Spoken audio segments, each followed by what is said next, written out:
दोस्तों नमस्कार। दोस्तों, आज प्रियंका गांधी वाड्रा, जो इंदिरा गांधी की पोती हैं और राजीव गांधी की सुपुत्री हैं और वायनाड से चुन करके लोकसभा में पहली बार पहुंची हैं, उन्होंने अपना पहला भाषण लोकसभा में दिया। इस भाषण को सुनकर के मुझे ऐसा लगा कि प्रियंका गांधी वाड्रा को जो लिख करके स्पीच दी जाती है, वो वही लोग हैं जो राहुल गांधी को स्पीच लिख करके देते हैं। बहुत ज्यादा प्रचार किया गया था कि प्रियंका गांधी के अंदर इंदिरा जी की छवि दिखती है, वो इंदिरा की तरीके से बोलती हैं। लेकिन आज उनके भाषण में मुझे तो कम से कम ऐसा कुछ दिखाई नहीं दिया। वो कुछ सहमी हुई सी लग रही थी और विषय से भटक रही थी। मैं उस स्पीच को आपके सामने प्रस्तुत करता हूं।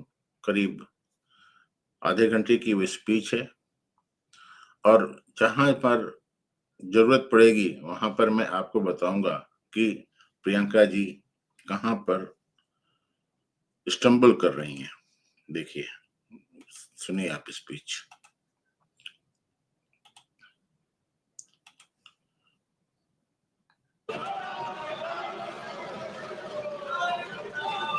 श्रीमती प्रियंका गांधी वाड्रा।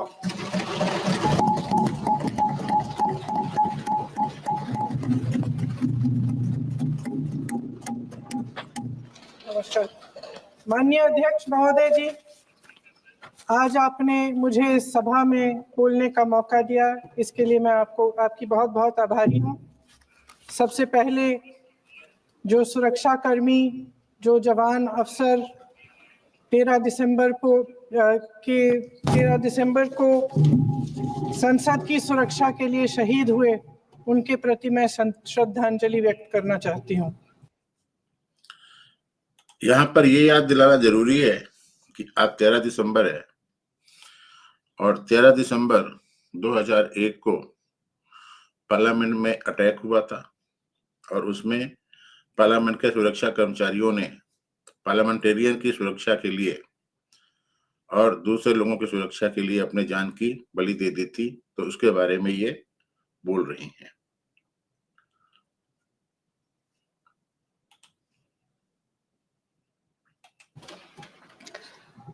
महोदय, हजारों साल पुरानी हमारी देश की धर्म की एक पुरानी परंपरा रही है।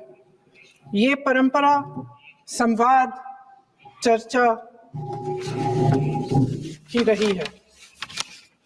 एक गौरवशाली परंपरा है जो दर्शन ग्रंथों में, वेदों में, उपनिषदों में दिखती है। वाद विवाद और संवाद की हमारी पुरानी संस्कृति है।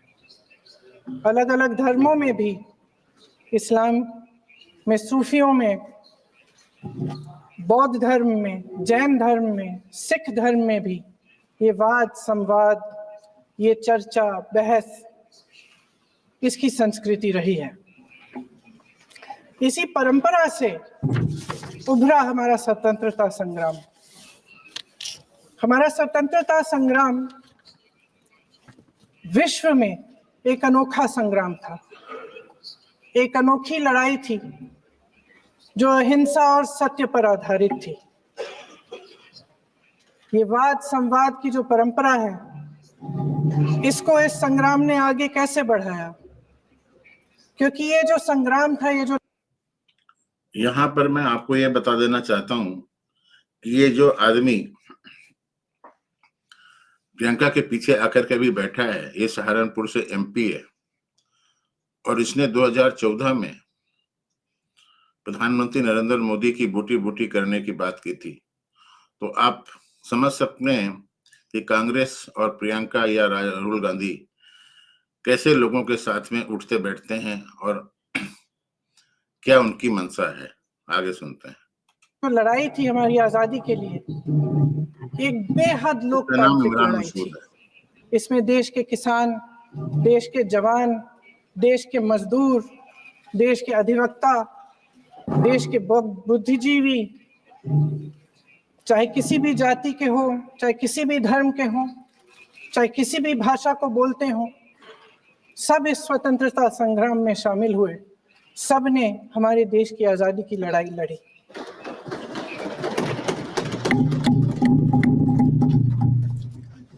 और उसी आजादी की लड़ाई से एक आवाज उभरी जो हमारी देश की आवाज थी। दोस्तों, आप राहुल गांधी के ऊपर नजर रखिए, इसकी एक्टिविटीज देखिए, ये कितना अपने आप को असहज महसूस कर रहा है। वो आवाज ही आज हमारा संविधान है। साहस की आवाज थी, हमारी आजादी की आवाज थी, और उसी की गूंज ने हमारे संविधान को लिखा और बनाया। ये सिर्फ एक दस्तावेज नहीं है। बाबा साहेब अंबेडकर, मौलाना आजाद जी, राजगोपालाचारी जी और जवाहरलाल नेहरू जी और उस समय के तमाम नेता, जैसे आपने कहा, इस संविधान को बनाने की जो कार्य में सालों के लिए जुटे रहे। हमारा संविधान इंसाफ, उम्मीद, अभिव्यक्ति और आकांक्षा की वो ज्योत है जो हर हिंदुस्तानी के दिल में जलती है। अध्यक्ष महोदय, इस ज्योत ने हर एक भारतीय को ये पहचानने की शक्ति दी कि उसे न्याय मिलने का अधिकार है, कि उसमें अपने अधिकारों के लिए आवाज उठाने की क्षमता है, कि जब वो आवाज उठाएगा तो सत्ता को उसके सामने झुकना पड़ेगा। इस संविधान ने हर एक देशवासी को ये अधिकार दिया कि वो सरकार बना भी सकता है और सरकार बदल भी सकता है।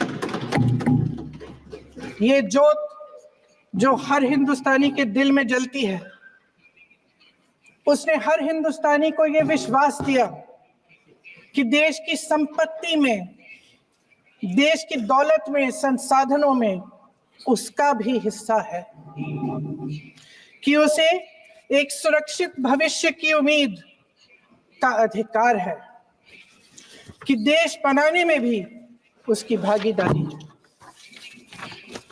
उम्मीद और आशा की ये ज्योत मैंने देश के कोने कोने में खुद देखी है। उन्नाव में मैं एक रेप पीड़िता के घर गई, उसे जलाकर मार डाला था। वो शायद 20-21 साल की होगी। हम सबके बच्चे हैं।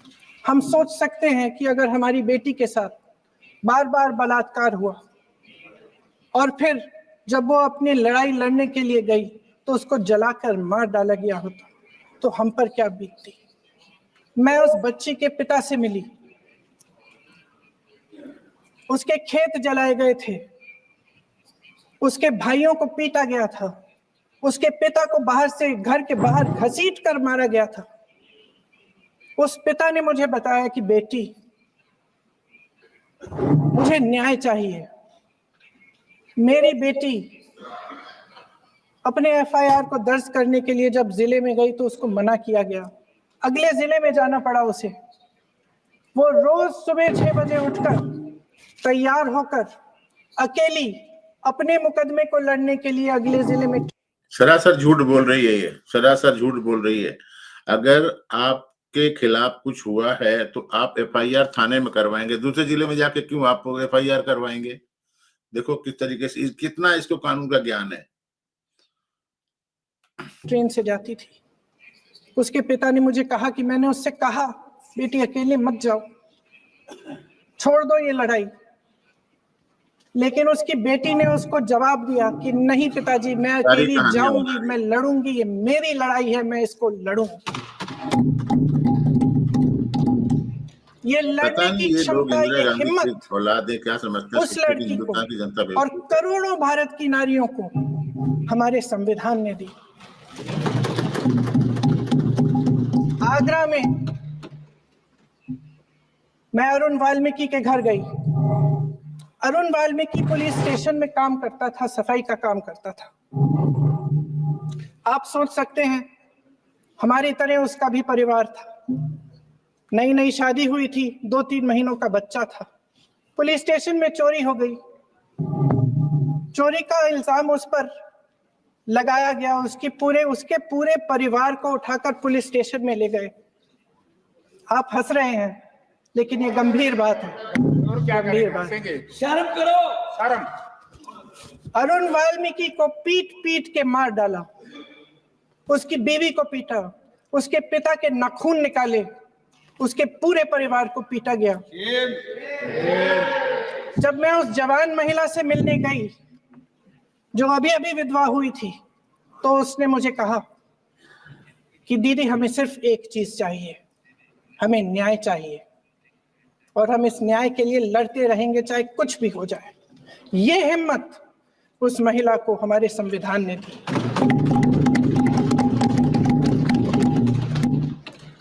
संभल के कुछ लोग आए थे हमसे मिलने, जो मृतकों के परिवार के सदस्य थे। उसमें 2 बच्चे थे, अदनान और उजैर। आप सुनिए। उसमें 2 बच्चे थे, अदनान और उजैर। एक बच्चा मेरे बच्चे की उम्र का है, दूसरा उससे छोटा 17 साल का है। दर्जी के बेटे थे। दर्जी का एक ही सपना था कि वो अपने बेटों को पढ़ाएगा, लिखाएगा। एक बेटा डॉक्टर बनेगा, एक बेटा भी सफल होगा दूसरा बेटा भी अपने जीवन में सफल होगा। उनके पिताजी हर रोज उनको स्कूल छोड़ते थे। उस दिन भी स्कूल छोड़ने के बाद अपनी दुकान में चले गए। उन्हें पता नहीं था कि विवाद हो रहा है। उन्होंने भीड़ देखी, घर आने की कोशिश की तो पुलिस ने गोली से मार डाला। सफेद झूठ, पुलिस से गोली से कोई नहीं मारा संभल में। प्रियंका, अपना फैक्ट चेक करो। वो 17 साल का बच्चा अदनान मुझसे कहता है, वो 17 साल का बच्चा अदनान मुझसे कहता है कि मैं बड़ा होकर डॉक्टर बन के दिखाऊंगा, मैं अपने पिता का सपना साकार करूंगा। ये सपना, ये आशा उसके दिल में हमारे संविधान ने डाली। अध्यक्ष महोदय, हमारे देश के करोड़ों देशवासियों के संघर्ष में, अपने अधिकारों की पहचान में, इनकी कठिन से कठिन परिस्थितियों से लड़ने की अपार हिम्मत में और देश से न्याय की अपेक्षा में हमारे संविधान की ज्योत जल रही है। मैंने हमारे संविधान की ज्योत को जलते हुए देखा है और इसके साथ साथ ये भी समझा है कि हमारा संविधान एक सुरक्षा कवच है। एक ऐसा सुरक्षा कवच है जो देशवासियों को सुरक्षित रखता है, न्याय का कवच है, एकता का कवच है और अभिव्यक्ति की आजादी का कवच है। दुख की बात यह है कि मेरे सत्ता पक्ष के साथी जो बहुत बड़ी बड़ी बातें करते हैं, इन्होंने इन 10 सालों में यह सुरक्षा कवच, सत्ता पक्ष के मेरे साथियों ने ये सुरक्षा कवच तोड़ने का पूरा प्रयास किया है। संविधान में सामाजिक, आर्थिक और राजनीतिक न्याय का वादा है। ये वादा एक सुरक्षा कवच है जिसको तोड़ने का काम शुरू हो चुका है।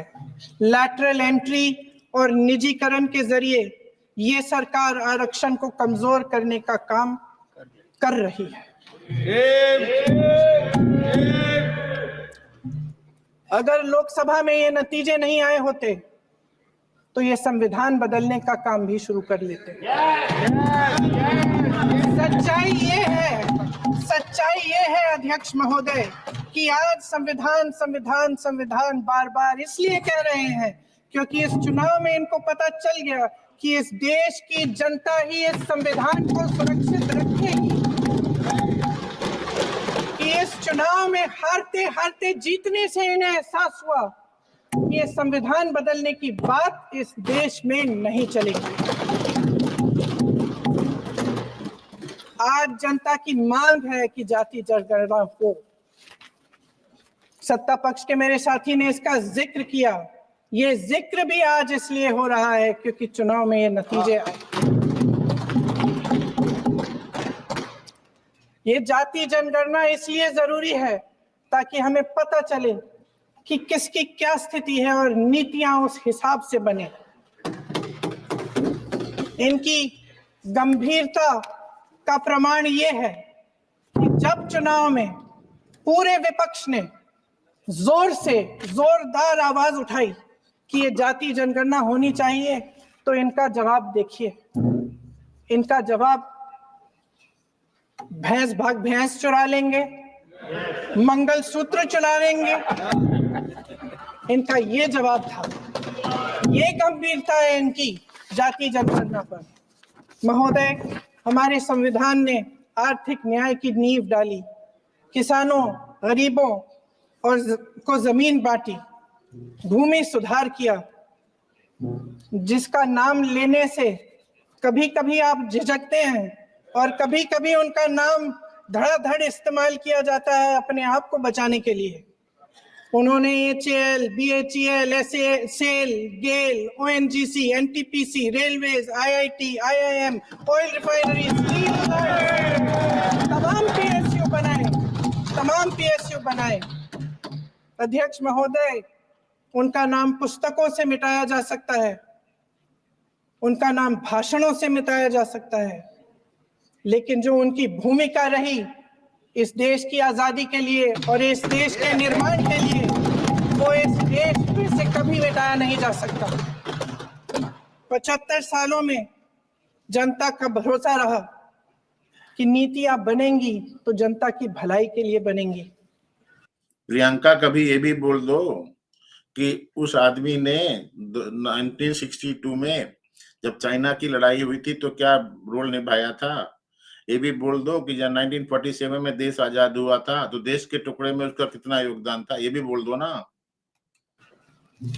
जल जंगल जमीन का अधिकार मिला आदिवासी भाई बहनों को। इंदिरा जी ने बैंकों का राष्ट्रीयकरण करवाया, खदानों का राष्ट्रीयकरण कराया। कांग्रेस और यूपीए की सरकारों में शिक्षा का, भोजन का अधिकार मिला। 75 सालों में जनता का भरोसा मिला। पहले संसद चलती थी तो जनता की उम्मीद होती थी कि सरकार महंगाई और बेरोजगारी पे चर्चा करेगी, कोई उपाय निकालेगी, कोई रास्ता निकालेगी। लोग मानते थे कि अगर कोई नई आर्थिक नीति बनेगी तो देश की अर्थव्यवस्था को मजबूत बनाने के लिए बनेगी, तो भारतीय बाजार को मजबूत बनाने के लिए बनेगी, उनके भविष्य को मजबूत बनाने के लिए बनेगी। किसान और आदिवासी भाई बहन भरोसा करते थे कि यदि जमीन के कानून में संशोधन होगा तो उन्हीं की भलाई के लिए होगा। आप नारी शक्ति की बात करते हैं। आज चुनाव की वजह से शायद इतनी बातचीत हो रही है नारी शक्ति के बारे में, क्योंकि हमारे संविधान ने महिलाओं को यह अधिकार दिया, उनकी शक्ति को परिवर्तित किया वोट में। और आज आपको पहचानना पड़ रहा है कि महिलाओं के बिना, कि नारी शक्ति के बिना ये सरकारें नहीं बन सकती हैं। इसीलिए आज आप नारी शक्ति की बातें दोहरा रहे हैं। जो आप नारी शक्ति का अधिनियम लाए हैं उसको लागू क्यों नहीं करते? वो 10 साल बाद लागू क्यों होगा? क्या आज की नारी 10 साल इंतजार करेगी उसके लागू करने के लिए? क्या बात है, क्या बात है।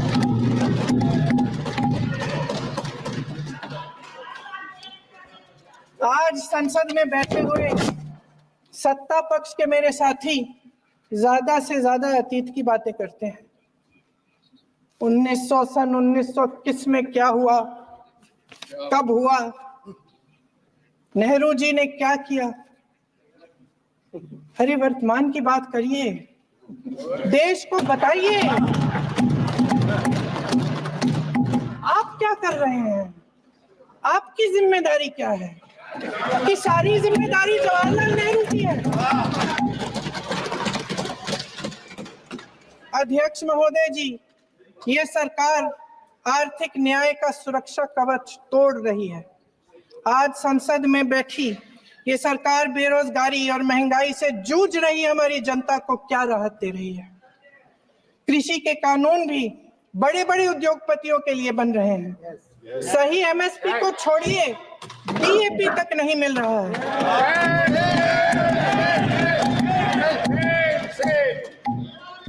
वायनाड से लेकर ललितपुर तक इस देश का किसान रो रहा है। आपदा आती है तो उसको कोई राहत नहीं मिलती। भगवान भरोसे है आज इस देश का किसान, उसको छोड़ दिया गया है।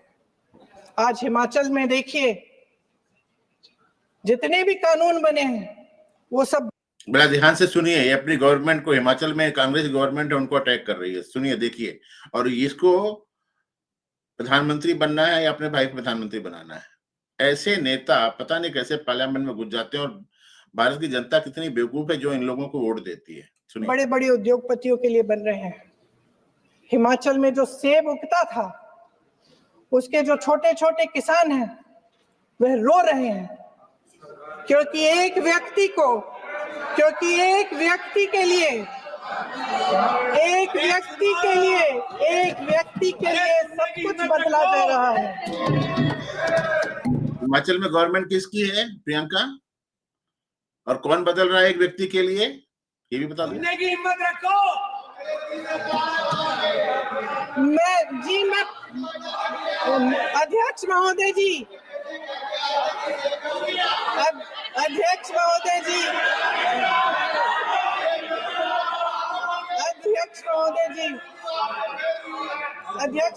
जी, अडानी जी को सारे कोल्ड स्टोरेज प्रदेश की सरकार ने नहीं दिए।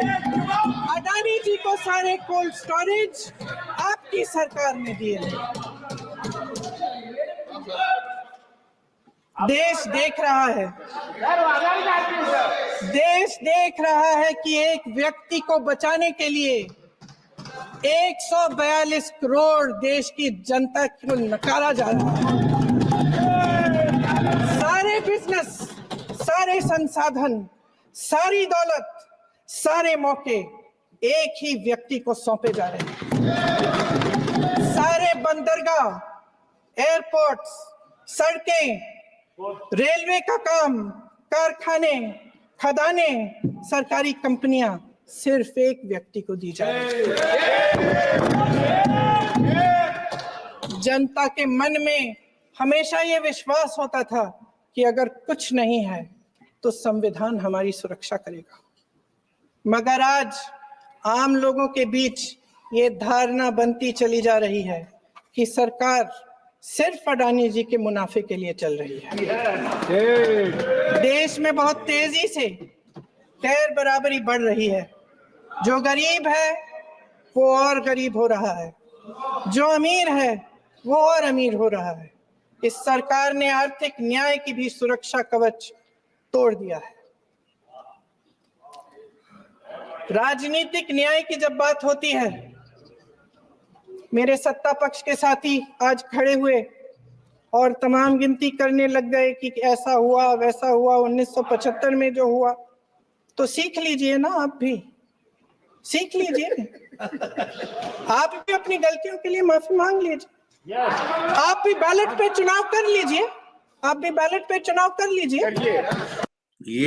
ये अभी मैं क्या बोलूं इसको, ये वायनाड से रिकॉर्ड मतदानों से जीत करके आई है और ईवीएम से जीत करके आई है। यहाँ पर ये बोल रही है कि आप बैलेट से चुनाव कर लीजिए। देखिए क्या बोल रही है, बोलती है कि हमने तो माफी मांग ली, आप क्यों करते हैं। मतलब कभी माफी मांगी भाई? दूध का दूध पानी का पानी हो जाएगा। आप राजनीतिक न्याय की बात करते हैं, सरकारों को पैसों के बल पर गिरा देते हैं।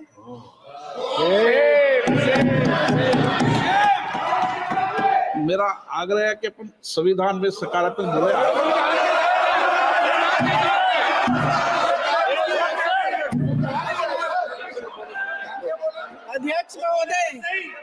अध्यक्ष महोदय, सत्ता पक्ष के हमारे साथी ने एक उदाहरण दिया उत्तर प्रदेश की सरकार का, तो मैं भी एक उदाहरण दे देती हूँ महाराष्ट्र की सरकार का। मैं भी एक उदाहरण दे देती हूँ हिमाचल की सरकार को तोड़ने की कोशिश किसने की, पैसों के बल पे की, गोवा की सरकार। तमाम उदाहरण है। राजस्थान की, क्या ये सरकारें जनता ने नहीं चुनी थी? क्या संविधान इन पर लागू नहीं था? पूरी देश की जनता जानती है कि इनका हंसती है, जानती है कि इनके यहाँ तो वॉशिंग मशीन है।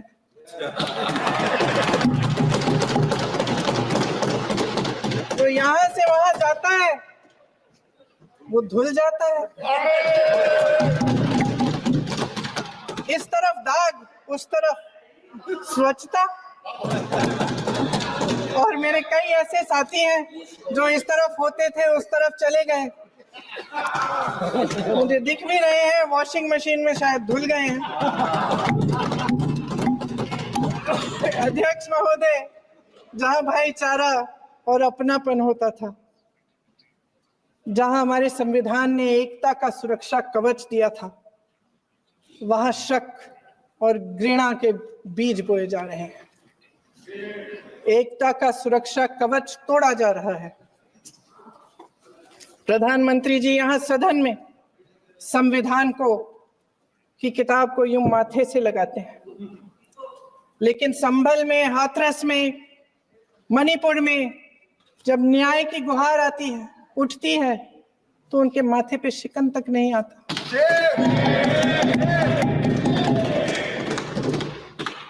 शायद समझ नहीं पाए हैं कि भारत का संविधान संघ का विधान नहीं है।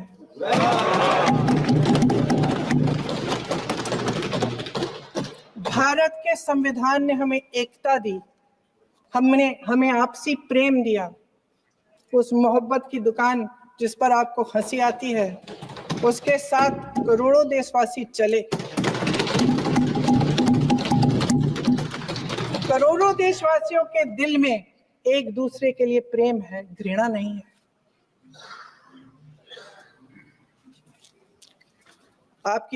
इनकी जो विभाजनकारी नीतियां हैं, उसका नतीजा हम रोज देखते हैं। राजनीतिक फायदे के लिए संविधान को छोड़िए, देश की एकता को भी ये रख नहीं सकते, इसकी सुरक्षा नहीं कर सकते। हमने संभल में देखा, मणिपुर में देखा। दरअसल इनका कहना है कि अलग अलग इस देश के अलग अलग हिस्से हैं, कैमरा, लेकिन हमारा संविधान कहता है कि ये देश एक है और ये देश एक रहेगा। जहां खुला विवाद होता था, अभिव्यक्ति का सुरक्षा कवच होता था, इन्होंने भय का माहौल पैदा किया है।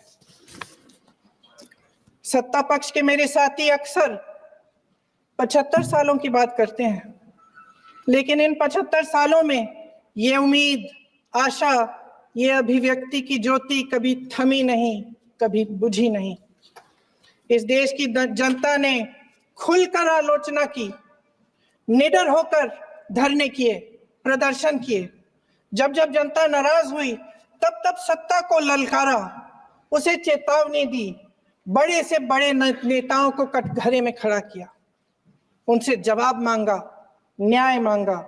इस देश के छोटे छोटे से नुक्कड़ की दुकानों में, चाय की दुकानों में, इस देश के घरों में, गलियों में, मोहल्लों में, अखबारों में, प्रकाशन घरों में न्यायपालिकाओं में चर्चा कभी बंद नहीं हुई, लेकिन आज ये माहौल नहीं है। आज जनता को सच बोलने से डराया जाता है, धमकाया जाता है। पत्रकार हो या विपक्ष का नेता हो या तो आप क्या कर रही हो? आप बोल रही हो ना, आपके बोलने में किसी ने पाबंदी लगाई है? देखो कितना झूठ बोल रही है ये। किसी यूनिवर्सिटी का प्रोफेसर हो, छात्र संघ हो या कर्मचारियों का संगठन हो, सबका मुंह बंद कराया जाता है। किसी पे ईडी, किसी पे सीबीआई, किसी पे इनकम टैक्स, फर्जी मुकदमे लगवाए जाते हैं, जेल में डाल दिया जाता है, विपक्षी नेताओं को जेल में डाल दिया जाता है, उनको सताया जाता है। किसी को नहीं छोड़ा इस सरकार ने। देशद्रोही कह के उत्तर प्रदेश में मुझे याद है कुछ अध्यापिकाएं प्रदर्शन कर रही थी, उन पर मुकदमा डाल दिया देशद्रोही का, उन्हें देशद्रोही कह दिया। इन्होंने देश का पूरा माहौल भय से भर दिया है। इनकी मीडिया की मशीन झूठ फैलाती है, तरह तरह के आरोप लगाती है, और शायद वह भी भय में ही है। महोदय, मैं इस सदन को याद दिलाना चाहती हूं कि ऐसा डर का माहौल देश में अंग्रेजों के राज में था। जब इस तरफ बैठे हुए गांधी की विचारधारा वाले लोग आजादी की लड़ाई लड़ रहे थे, हमारी दादी के राज और में नहीं उस तरफ वाली विचारधारा वाले लोग भय में रहकर अंग्रेजों के साथ साठ गांठ कर रहे थे। लेकिन अध्यक्ष महोदय, भय का भी अपना स्वभाव होता है। भय फैलाने वाले हमेशा भय का खुद शिकार बने। आलोचना से घबराते हैं। कई दिनों से हम मांग रहे हैं कि चर्चा करिए। आपने भी सुनी होगी, राजा भेष बदलकर बाजार में आलोचना सुनने जाते हो, भेष बदलने का, लेकिन न जनता के बीच जाने की हिम्मत है और न आलोचना सुनने की। महोदय, महोदय, महोदय,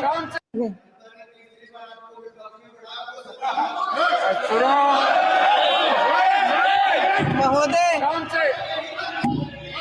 महोदय, महोदय, जनता में बहुत विवेक है, ये सही है। सदन में नहीं हूँ, मैं सदन में नहीं हूँ, कुछ, हाँ ठीक है, मैं सदन में नहीं हूँ, मात्र 15 दिनों से आ रही हूँ, लेकिन मुझे ताज्जुब होता है कि इन 15 दिनों में इतनी बात यह है अध्यक्ष महोदय जी कि ये देश भय से नहीं, साहस और संघर्ष की मिडिल क्लास है। वायनाड में जो आपदा आई, उस लड़के का साहस, उनके सपनों को साकार करने की हिम्मत है, उनका साहस है, वो साहस है। जब किसी को इतना दबाया जाता है कि उसको लगने लगता है कि अब मेरे पास खोने के लिए कुछ नहीं है, तब उसमें एक ऐसी शक्ति पैदा होती है जिसके सामने कोई कायर खड़ा नहीं हो सकता। ये देश कायरों के हाथों में ज्यादा देर तक कभी नहीं रहा है। ये देश उठेगा, ये देश लड़ेगा, सत्य मांगेगा, सत्यमेव जयते। देखा, ये झूठ का पुलिंदा इस महिला ने संसद में अपने पहले भाषण में पेश किया। यहीं से मैं अपना ये वीडियो खत्म करता हूं। आप लोगों से आशा है आप को ये वीडियो अच्छा लगा होगा। आप कमेंट करिए कि ये इंदिरा गांधी की पोती का पहला भाषण कैसा रहा, और फिर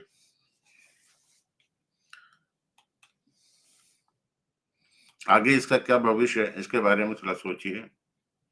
मिलते हैं अगले वीडियो में किसी और इश्यू के साथ। तब तक के लिए नमस्कार, जय हिंद, वंदे मातरम, भारत माता की जय।